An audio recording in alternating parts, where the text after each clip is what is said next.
Hey, I just wanted to post a quick video. Today is July 4th. Last weekend I did finish finally all the wiring in the garage, so I figured I'd give you a basic overview of how I pulled it off here. I am not an expert. Not saying anything I'm doing is safe, up to code or whatever, but just to give you an idea how I did it. Start off with a connection to the garage. We do have a turnbuckle going through one of the metal studs with some steel cable there. That is supporting the main post, which is holding my wires. And let's see here. And you should be able to see the run there going to the house. Going into the building, we have a weather-tight connector that is siliconed as well. A bit of a drip loop just to make sure any water running down the wires does not follow into the box. Then we're going up to our lead here. I'm going to go over to a different position. Okay, so on the pole we have a connector from Lowe's. Honestly don't remember what it's called, but it looks like those old telephone pole type connectors. We have two number 12 UF UV rated Romex cables running from the garage to the house. There's also a messenger cable. This is a chunk of old aluminum wire that I salvaged from the power company. So that messenger wire is being used to support the two number 12 UF UV rated Romex wires, and running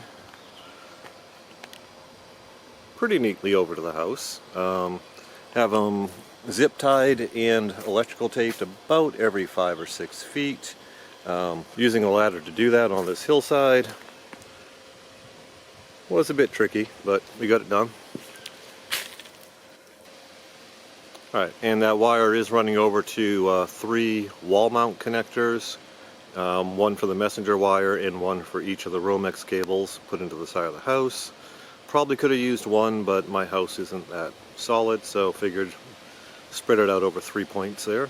And then it does go under the eave and into the breaker panel. Need to neaten that up a bit now that I look at it. And just giving a little view of what it looks like where it goes into the building. And now I'll wander into the garage. So in the garage, that is the other side of that turnbuckle bolt going through the steel stud. Our two wires. Yeah, again, we have two number 12 wires feeding into this one junction box. One circuit is going down and feeding this set of 4 outlets. And the other circuit is going around feeding this set of 4 outlets and then going over to my light switch, which of course runs our ceiling lights. Because this will not focus inside, I'm just going to go outside here for a minute and I will wrap this up.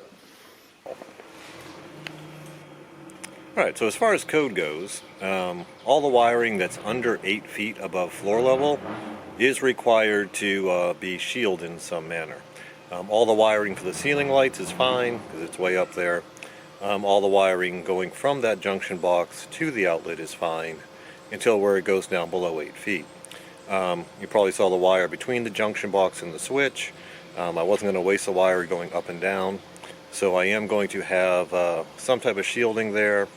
May just put a piece of wallboard or pegboard. Haven't really figured that out yet. But other than that one last little code issue, we should be all done in here. And I probably will neaten up the wiring under the eaves as well, just so it's not hanging. And that's about it. So hopefully this helps somebody, at least gave you some ideas on how I got it done. Like I said, I am not a professional. I used to be an electrician. Now I do other crap. So everything I did was legal 30 years ago. Now, who the hell knows? Who cares? Anyways, K4RZM out. You have yourselves a great day.